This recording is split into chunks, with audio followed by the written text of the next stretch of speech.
How much would you have made if you have invested just $100,000 in Google back when it was just getting started? That's exactly what David Carradine did, and today his net worth is over $6 billion. That's probably one of the best investments ever. However, not everyone gets such a chance to become a billionaire. Not everyone has an extra 100 grand to throw it at another startup. Nonetheless, there are endless number of opportunities all around. In fact, 1,700 people just here in the US are becoming millionaires every single day. And if you want to be one of them, you gotta start somewhere. But here is the problem. 40% of Americans can't even cover unexpected $1,000 bill because they're just living paycheck to paycheck. So most people can't even pull out $1,000 to invest. But $100? Easy, almost everyone can afford that. However, it seems like you can't do much with it, since even, for example, a single Apple stocks costs twice that amount. And I'm not even talking about Amazon or Google.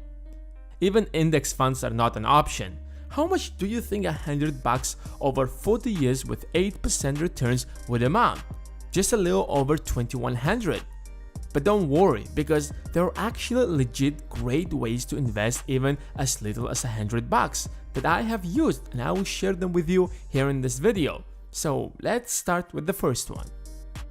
Start a business. I know that it sounds cliche because to start a business, it seems like you clearly need much more than $100. But believe it or not, there are actually a handful number of businesses you can start with as little as $100. The problem is that when we think of starting a business, we imagine big businesses and ignore all the ones that are much easier to start. You can buy a lawnmowers, for example, for $100 and start a side business cutting your neighbor's grass. In fact, I started this channel with just $100. I'm not one of those guys who started watching YouTube since its early days, but much later.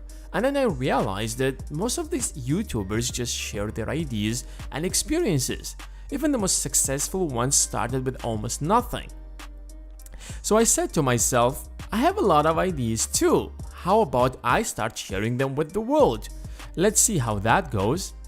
I ordered a Blue Yeti microphone for a little over $100 and started making videos. I have to admit, they were absolutely horrible because I knew almost nothing about video editing or animations, and I didn't really care much because it was more like a hobby than a real business.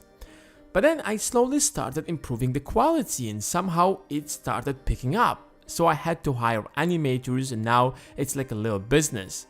You don't necessarily have to start a YouTube channel. There are endless number of online businesses that do not require a lot of capital. Let's say you're good at playing a guitar or violin. You can find someone who can help you with shooting it and editing it for as little as $100, and then turn it into an online course and start selling it.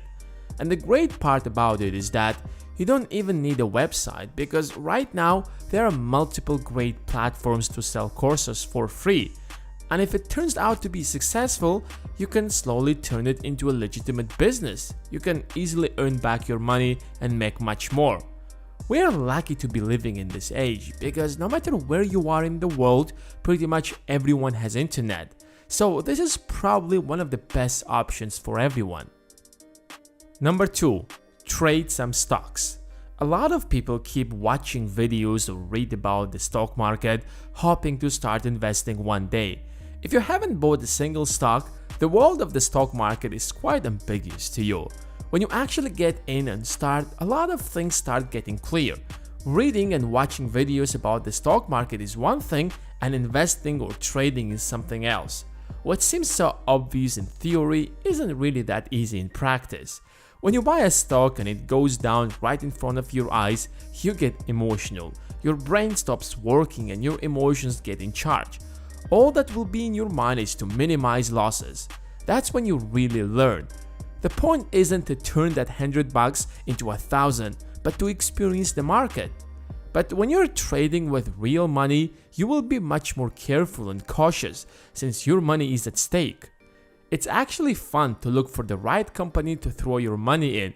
You will read about different companies, analyze their financial statements, figure out if their price is undervalued or overvalued, and then make up your mind if this company worth your money or not. This experience totally worth it even if you lose $100. In fact, if you decide to invest a larger amount one day, you will at least know how the market works. Thirdly, invest in books.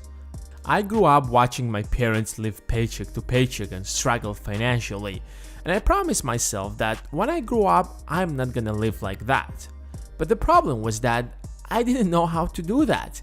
My parents told me that if I keep getting good grades, I'll find a good job when I grow up and I won't have to worry about money. But at some point, I started reading books outside the school and accidentally came across Rich Dad and Poor Dad by Robert Kiyosaki. And that's where the magic happened.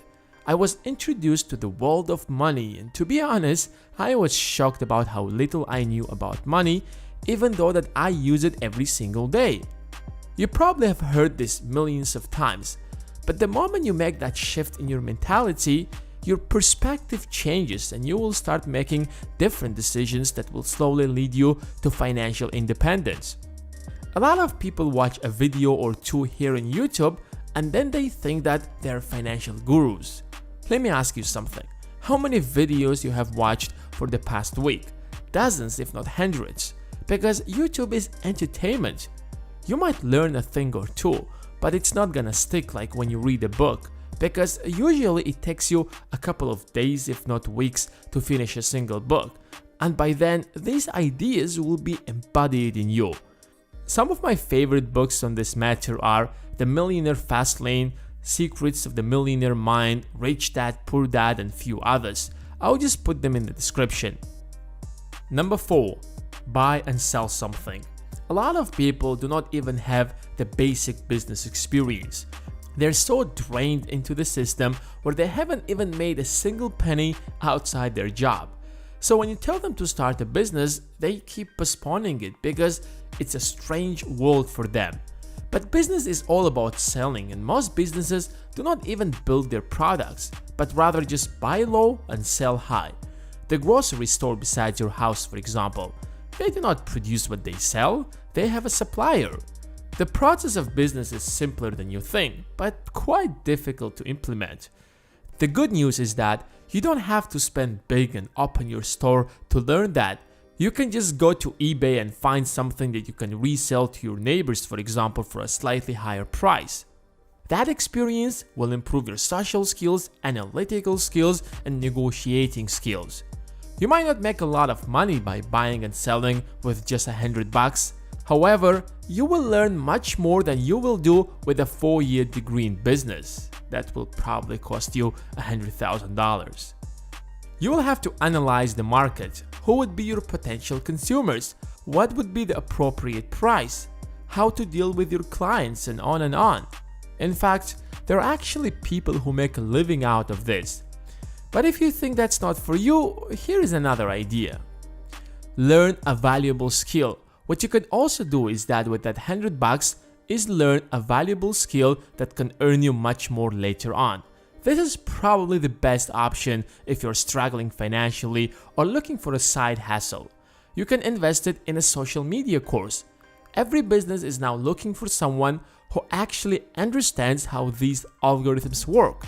Or you can learn graphic designing, copywriting, web designing. There are endless number of online opportunities.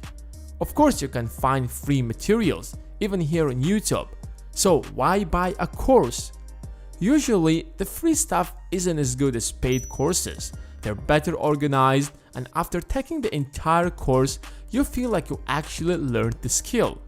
Compared to the free stuff where you have to keep searching for everything separately. And secondly, once you pay for something, you feel obligated to take that course because you just spent $100. In fact, it will probably motivate you to take action after taking the course to earn back that money that you have spent on the course. $100 isn't a lot of money and you can't do much with it. So all the options we discussed in this video are more about educating yourself, stepping up your business and analytical skills and getting valuable experience that will pay back in the long run. But now it's your turn. How and where would you invest your first $100? Thanks for watching, and until next time.